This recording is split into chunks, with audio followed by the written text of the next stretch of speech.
Hi guys, welcome back to my channel. So today I will be making homemade chicken soup. Thank you guys for watching.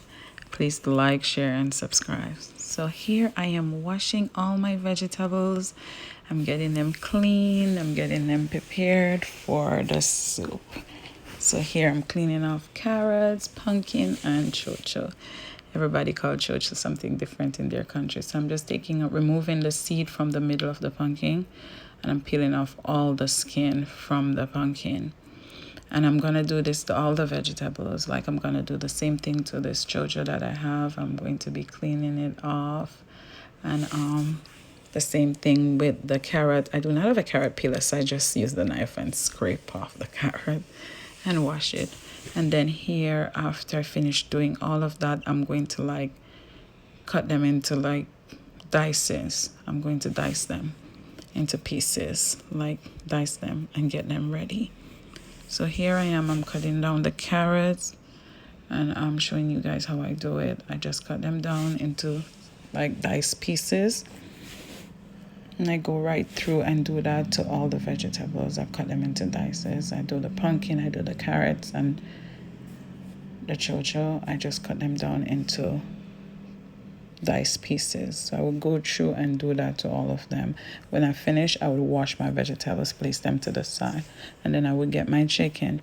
My chicken, I would take off all the skin off the chicken because I do not like to have too much skin on the chicken because it causes a lot of oil, and I do not like my soup to be oily. I do not like the oil to be swimming on the top of the soup. So I remove all the chicken, which is like excess fat, and it causes oil when it's cooking. So I just take off all the chicken, skin off the chicken. And I would go through the chicken and do this to every piece of the chicken. Take off all the skin, clean it off. Then I would get my vinegar and wash down my chicken and clean it off. Vinegar with some lemon and clean it off. Now I would season the chicken. When I would season it so I could marinate a little. And I will also get my water that was on the stove. I will start to place my vegetables and put all the vegetables in the water, and then get to the chicken. So first I'll make sure I put all my vegetables in. And now I'm gonna put all my chicken in. I will put all the chicken in, same thing. After putting all the chicken in, my next step is covering the pot and let it cook for at least 35 minutes. Just have it there cooking, slow cooking. Now I'm getting my dough to prepare for my dumplings. So here I will be using all-purpose flour, all-purpose, no self-rising. Make sure it's all-purpose flour. And then I would add a little salt to my flour. So here I'm adding a little bit of salt to my flour. And as you could see on the side, I have my corns washed already and cut in pieces, and my potatoes on the side peeled. So here I make sure the water is cold. I got my hands clean, and I'm about to make the dough. The water is on cold and I'm making the dough so I could get my dumpling ready for my soup. On the corner right there, I have the dough covered with a plate and scallion, thyme. My potatoes are on top, and I have a Maggie Pack soup, a Grace cock soup right there. So I put 2 cock soup into my soup. I already put 1. Meanwhile, I just leave it cook in with the vegetables. I have a cock soup cooking with the vegetables. And I have like, I put a little bit of, not a lot, but just a little bit, a pinch of salt in the water. I put a Maggie Pack soup, a Grace cock soup, and I just let it cook with the vegetable, with the chicken, the corn, the carrot, the pumpkin. I just have it cooking there in the meanwhile, so it can also have the flavors. The dough is a little soft. I feel it. So now I'm going to actually get some more flour and place, like just put it on the dough, like just place it over the dough. So when I'm making the dumpling, it's not sticky, like it's more firm and much easier to hold. So now I'm about to get my hands clean again, I'm sure.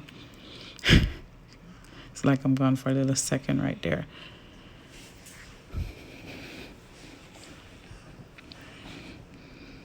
And as you could see, like I'm making sure the water is hot, the food is boiling.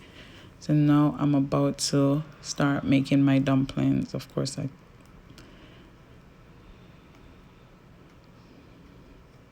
so I'm just rolling the dough into the flour again to keep it firm. And here I'm about to just make dumplings, like I'm just rolling them. I'm just rolling my dumpling, and I will just place my dumplings one by one, just roll them out and place them in the pot so I can actually get to my next step. So yeah, you just have to roll them out and put them down in the pot. So I'll take my time and show you guys that how I roll them out.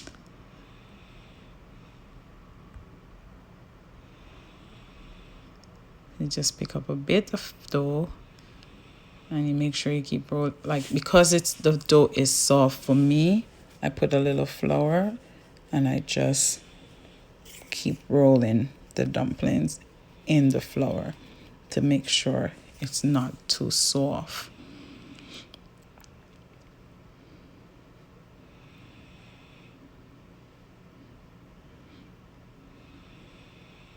One of my dumpling shop. Okay, take that and throw it in the garbage.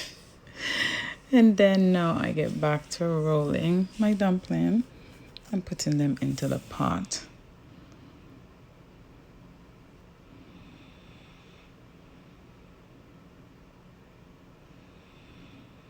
Yeah. So now I'm stirring. So everything I stir to make sure they're all moving around and they're not just sitting in one place cooking. So everything is stirring right there. And now I'm cleaning up meanwhile I'm cooking.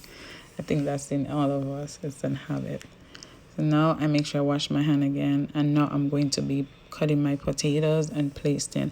I don't put the potatoes before the dumpling because I honestly think the potatoes, they're gonna get soft and soggy and like mashed out in the soup, and I really don't like everything to be mashed out. Some things can be mashed out, but not all the food.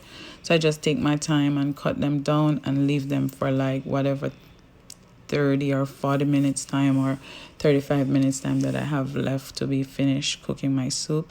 I'll just have the potato just keep cooking. So here I'm cutting up some scallion and thyme, and I'm just cutting them up and put them in the pot. Some people mash them up, and you can mash them up as well, but I cut them down. I just like to cut them up because I want them to be all over, because of course you want your flavors all over, and I do like to use green seasoning a lot. So yes, so I'm just stirring it all in now and make sure everything move around. And then after I finish stirring everything around, I will go on to put my next cock soup in, my Grace cock soup. And I'm going to also stir that around too, because you just don't want to leave it in one spot because it can be salty in like one spot. So after I pour it in, I'm going to stir it around. And yeah, just stir it around, make sure it's all over, you know, it's not just settling in one place. And then after that, I will cover my pot and let it cook for at least another 30 minutes again. After that, I would like get my bowl and get prepared to show you guys a finished result. Like, look at it. You can see how good it look. Everything is cooked. Yep. Thank you guys so much for watching my video. Don't forget to like, share, and subscribe to my channel. There's the finish. Thank you guys.